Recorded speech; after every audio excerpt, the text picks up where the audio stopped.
بسم اللہ الرحمن الرحیم الحمدللہ رب العالمین والصلاة والسلام علی خاتم المرسلین وعلی آلہ واصحابہ اجمعین، اما بعد۔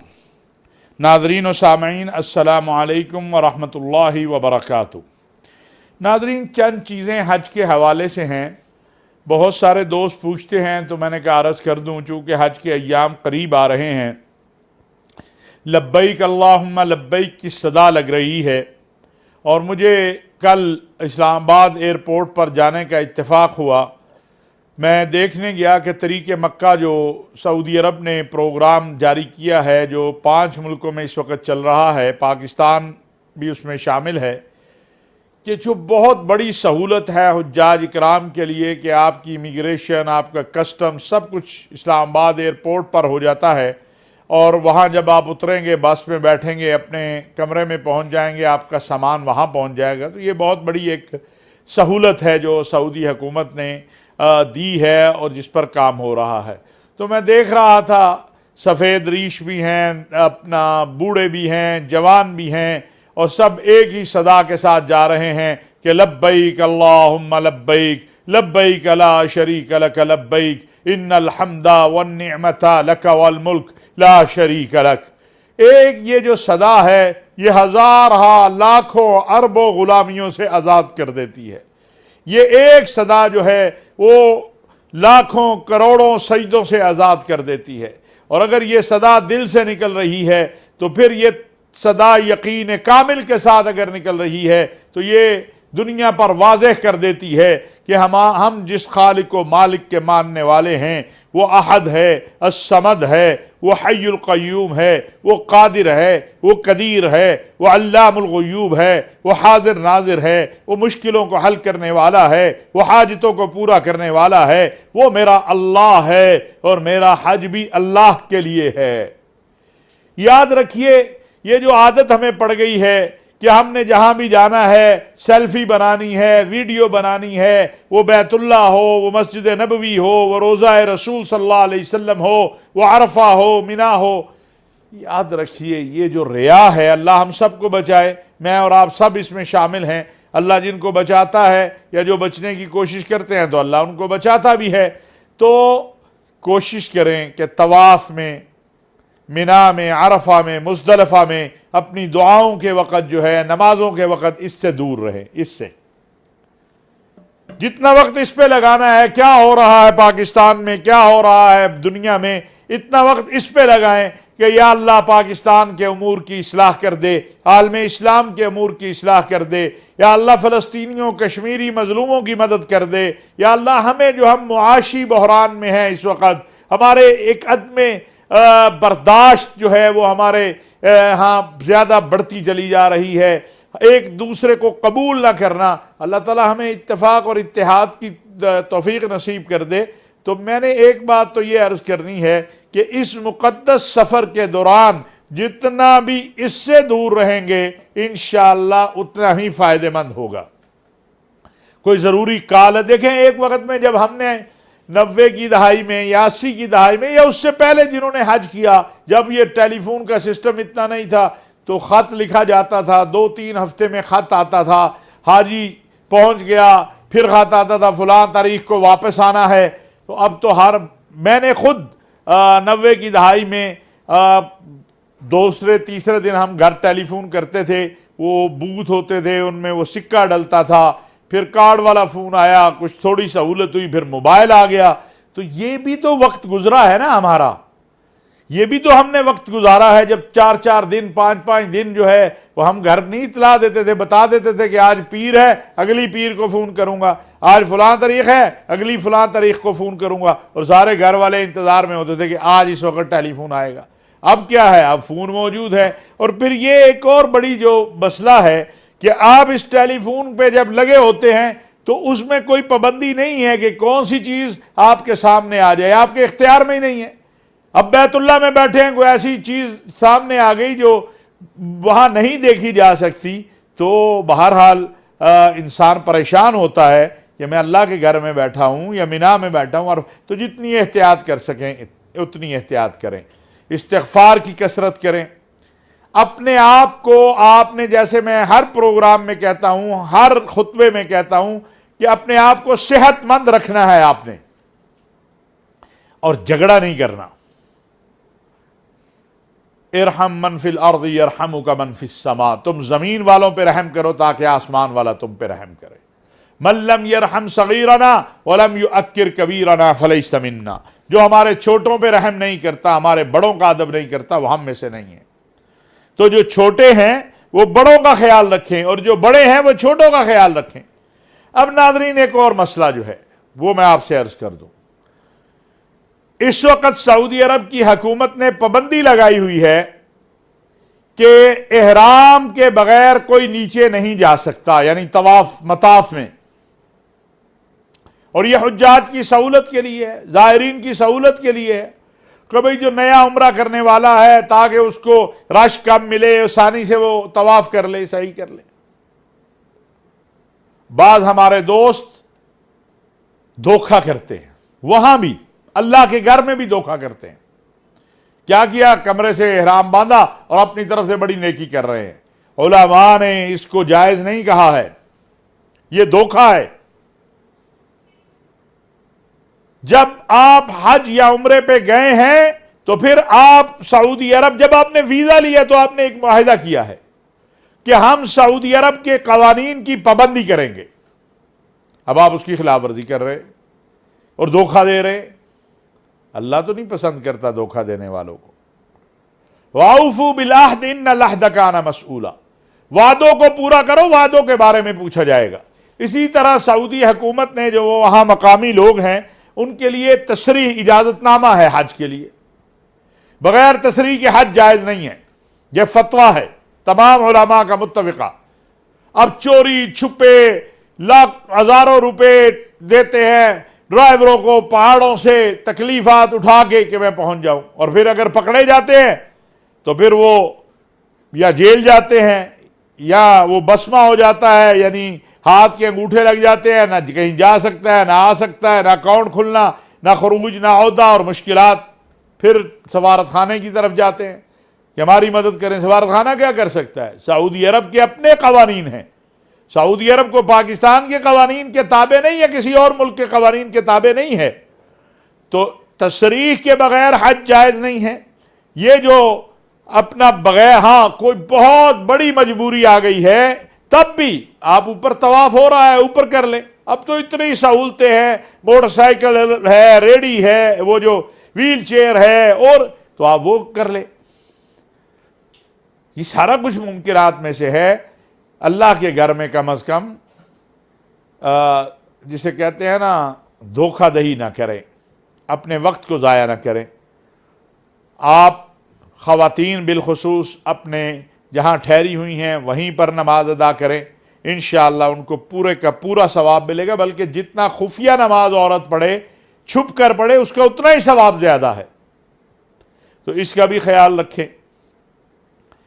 اور پھر آگے آپ کے بڑے قربانی کے ایام ہیں، منی، عرفہ، مزدلفہ، اس میں بھی احتیاط، اس کے لیے تیاری کرنی چاہیے۔ ناظرین، آج 2-3 موضوع ہیں جن پہ میں نے بات کرنی ہے ملک کے حالات کے حوالے سے۔ ایک تو آپ نے دیکھا کہ نیشنل سیکورٹی کمیٹی ہماری جو ہے اس کی میٹنگ ہوئی ہے، جس کی وزیر اعظم میاں شہباز شریف صاحب نے صدارت کی۔ اس کا مین موضوع جو ہے وہ تو جو ہمارے تحریک طالبان پاکستان سے مذاکرات ہو رہے ہیں اس حوالے سے ہے۔ اور یہ بہت اچھی بات ہے کہ ہماری عسکری قیادت نے، جو پشاور کے کور کمانڈر ہیں جنرل فیض صاحب، انہوں نے پوری ایک بریفنگ سیاسی قیادت کے سامنے رکھی ہے، پارلیمان کی سامنے، یعنی اب وہ جائے گی، جو ہے ان کیمرہ سیشن ہوگا یا جو بھی ترتیب بنتی ہے، جس میں یہ کہا گیا ہے کہ مذاکرات ہونے چاہیے۔ ہمارا موقف شروع سے یہ ہے کہ مذاکرات کے بغیر مسائل حل نہیں ہوتے۔ پاکستان ایک آئین ہے، اس کا ایک دستور ہے، اس کے تحت مذاکرات ہونے چاہیے، تشدد سے مسائل کبھی حل نہیں ہوتے۔ ایک بلکہ میں 2 نہیں، تیسری نسل آ گئی ہماری، یہ 80 سے کام شروع ہوا ہے۔ ہم 3 نسلیں تو اس آگ میں جھونک چکے ہیں، تیسری نسل آ گئی ہے۔ جو مارنے والے ہیں، جو دہشت گردی کرنے والے ہیں، ان کی بھی اگلی تیسری نسل آ گئی ہے۔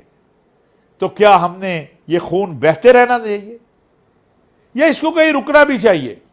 کیا دہشت گرد کا بچہ لازمی دہشت گرد ہوگا؟ کیا مظلوم کا بچہ لازمی مظلوم ہو، اس پہ ظلم ہی ہونا چاہیے، امن نہیں ملنا چاہیے؟ میں سمجھتا ہوں امن کی طرف آگے بڑھنا چاہیے، مذاکراتی عمل کو آگے جانا چاہیے، پارلیمان کو اس کی ذمہ داری لینی چاہیے، اور یہ جو قومی سلامتی کمیٹی کا اجلاس ہوا ہے، اس کے تمام جتنے بھی فیصلے باہر آئے ہیں، میں سمجھتا ہوں وہ قومی امنگوں کے مطابق ہیں، انہی کو لے کر آگے بڑھنا چاہیے، اور بڑا واضح قوم کو یہ بات قوم کی طرف سے ہونی چاہیے کہ آئیے، یہ پاکستان آپ کا بھی وطن ہے، اپنے وطن میں امن اور استحکام کے ساتھ رہیے۔ آپ اگر کہتے ہیں کہ پاکستان میں شریعت کا نظام آنا چاہیے، یہاں سے سودی نظام ختم ہونا چاہیے، یہ پوری قوم چاہتی ہے، اس کے لیے طریقہ کار متعین کیا جائے، اس کے لیے محنت کی جائے، پارلیمان کا راستہ اختیار کیا جائے، تو انشاءاللہ ایک دن وہ آئے گا۔ جیسے ہمارے بڑوں نے یہ آئین پاکستان بنایا تو اس میں سب سے اہم چیز یہ ہے کہ یہ آئین قرآن و سنت کے تابع ہے۔ اب اگرچہ بہت سی ایسے فیصلے سامنے آتے ہیں، ایسی شکیں ہیں جو قرآن و سنت سے متصادم ہیں، تو اب ان کی اصلاح کے لیے ہمیں اس انداز میں محنت کی ضرورت ہے، نہ کہ اس ایسے انداز میں کہ جس سے نفرتیں بڑھیں اور تشدد جنم لے۔ جو پاکستانی ہے اس کا حق ہے وہ اپنے وطن میں آئے، امن، استحکام اور استقرار سے رہے۔ اور اس حوالے سے ہمارے وزیر داخلہ جو ہیں ثناء اللہ صاحب، انہوں نے جو پریس کانفرنس کی اور اس کے بعد بھی جو ان کی گفتگو ہے، اس سے ساری باتیں بڑی واضح اور کلیئر ہو رہی ہیں۔ ناظرین، آپ نے دیکھا کہ میں نے پچھلے پروگرام میں مختصر ذکر کیا تھا، لیکن اب میں کہ سعودی عرب کے ولی عہد امیر محمد بن سلمان جو ہیں، انہوں نے 3 ملکوں کا دورہ کیا ہے۔ اس پر بڑی دنیا کی توجہ لگی ہوئی ہے۔ وہ مصر گئے، اردن گئے، اور اس کے بعد ترکی گئے۔ ان کے دورے کے فوراً بعد اردن کے کنگ ابوظہبی آئے ہیں۔ ان کے دورے سے پہلے بحرین کے کنگ ایجپٹ پہنچے ہیں، مصر پہنچے ہیں۔ لگ ایسا رہا ہے کہ عالم اسلام کی وحدت اور اتحاد، ویسے بھی سعودی عرب اس وقت اسلامی تعاون تنظیم کا سربراہ ہے، اس کی طرف جایا جا رہا ہے۔ ایک تو خلیجی ممالک کے مسائل ہیں، ایک امت کے 2 مسئلے ہیں، ایک کشمیر اور ایک فلسطین۔ اس سارے عمل میں کشمیر اور فلسطین کا جو معاملہ ہے، مجھے فلسطین کے معاملے میں میرا وجدان یہ کہتا ہے کہ اب کوئی بڑی اہم پیش رفت ہونے جا رہی ہے۔ 14-15 جولائی کو امریکی صدر جو بائیڈن سعودی عرب پہنچ رہے ہیں۔ ایک تو سعودی عرب کو یہ اعزاز حاصل ہے کہ وہ امت کو بھی ایک موقف پہ جمع کر لیتا ہے، اور عالم عرب کو بھی۔ اور اطلاعات یہ ہیں کہ بہت سارے عرب ممالک کے، بالخصوص خلیجی ممالک کے اور کچھ باہر سے بھی زعماء، جب جو بائیڈن وہاں ہوں گے تو وہ بھی وہاں سعودی عرب کی دعوت پر، خادم الحرمین الشریفین شاہ سلمان بن عبدالعزیز کی دعوت پر وہاں آئیں گے۔ فلسطین کے مسئلے کا واحد حل ہے، اور وہ ہے ایک آزاد خود مختار فلسطینی ریاست۔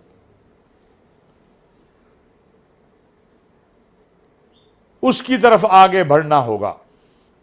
پراپیگنڈے ہوتے رہتے ہیں، کبھی سعودی عرب کے خلاف ہوتا ہے، کبھی ہمارے خلاف ہوتا ہے، چھوٹی چھوٹی باتیں۔ ہمارے ہاں ایک بڑا مسئلہ ہو گیا ہوا ہے کہ ہماری جو حکومت آتی ہے ہم اس پر 2 الزام فوراً لگا دیتے ہیں۔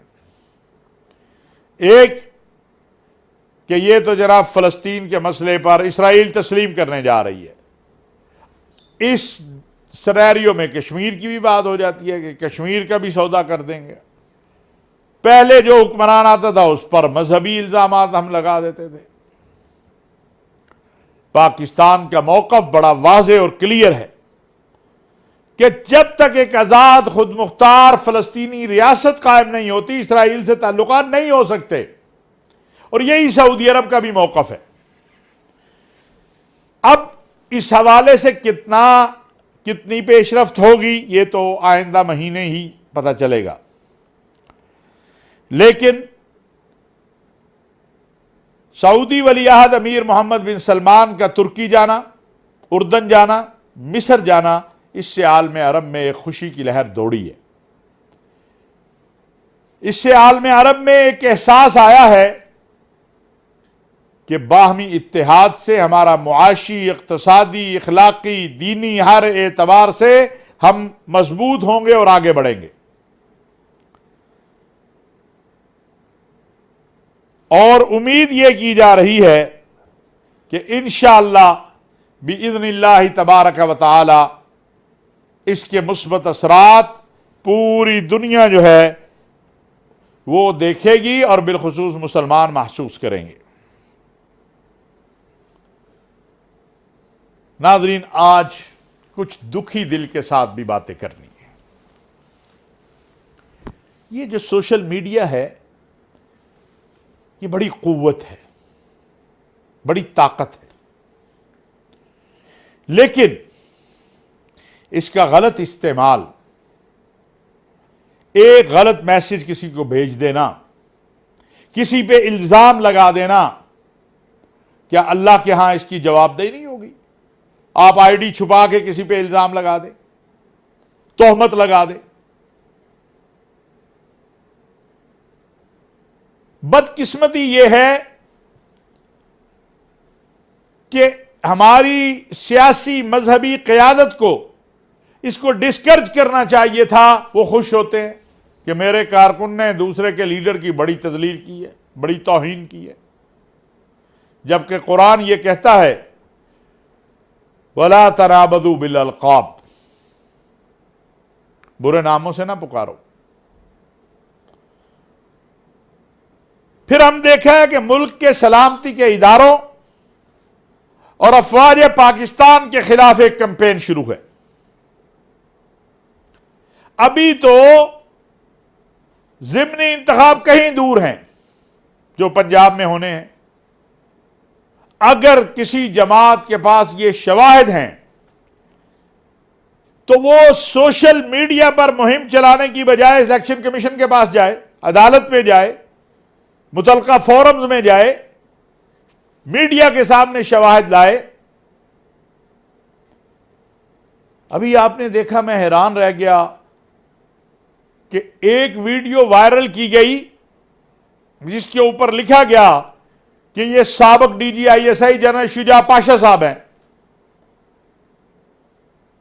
نہ اس شخص کی شکل ان سے ملتی ہے، نہ گفتگو ملتی ہے، نہ اس کا کوئی، لیکن اس کو بنا کے پیش کر دیا گیا اور راتوں رات اس کو ہزاروں لاکھوں لوگوں تک پہنچایا گیا. اس گیم کو سمجھے قوم. ہمارے جو دشمن ہیں وہ بڑے خوش ہو رہے ہیں اور وہ ایک نیریٹو پھینکتے ہیں، ایک چیز سوشل میڈیا پہ دیتے ہیں اور پھر ہم خود ہی اس کو اٹھا کے وہ جو آگ ہے جو چنگاری کی صورت میں ہے اس کو بڑا شعلہ ہم خود بنا دیتے ہیں. ایسا نہ کیجیے، خدا کا واسطہ ہے. آگ کسی کی نہیں ہوتی، آگ ہر ایک کا گھر جلاتی ہے. یہ وطن اگر مستحکم ہے تو یہ اس قوم اور اس ملک کی فوج اور سلامتی کے اداروں کی وجہ سے مستحکم ہے. کتنی بڑی ہم نے قیمت ادا کی ہے 2000 سے 2012-13 تک، 14 تک، بلکہ 15 تک. آج بھی قبائل میں جا کے صورتحال دیکھیے. کیا ہمارے شہر لہو لہان نہیں تھے؟ ہماری مسجدیں، ہمارے چرچ، بارگاہیں، محلے، گلیاں، پارک، بازار، کس نے اللہ کے بعد یہ امن ہمیں دیا ہے؟ اس قوم اور فوج کے اتحاد نے. اے پی ایس اسکول کے بچوں کو بھول جائیں یا لاہور گلشن اقبال پارک میں کھیلنے والے بچوں کو بھول جائیں، یہ نہیں بھولا جا سکتا۔ اپنے بھائیوں، یہ فوج میں کون لوگ ہیں، سلامتی کے اداروں میں کون ہیں؟ یہ آپ کے اور میرے بہن بھائی ہیں، یہ اس وطن کے بچے ہیں۔ ان کو نشانہ بنا کر اپنی ذاتی جھوٹی اناؤں کو تسکین دے کر، نام بگاڑ کر یہ سوچ لینا کہ اس سے کوئی انقلاب آ جائے گا۔ انقلاب جھوٹ بولنے سے نہیں آتے، انقلاب نام بگاڑنے سے نہیں آتے، انقلاب نظریات سے آتے ہیں۔ اگر آپ کا نظریہ ٹھیک ہوگا تو قوم اس کے لیے قربانی دے گی، اور اگر آپ کا نظریہ گالی ہے، بدتمیزی ہے، بد تہذیبی ہے، نام بگاڑنا ہے، تو یہ ایک بد اخلاقی کی لہر تو لا سکتے ہیں، فتنہ فساد تو پیدا کر سکتے ہیں، انقلاب نہیں لا سکتے۔ اللہ تبارک و تعالیٰ سے دعا ہے کہ اللہ تعالیٰ ہم سب پہ رحم فرمائے۔ وما علینا الا البلاغ المبین۔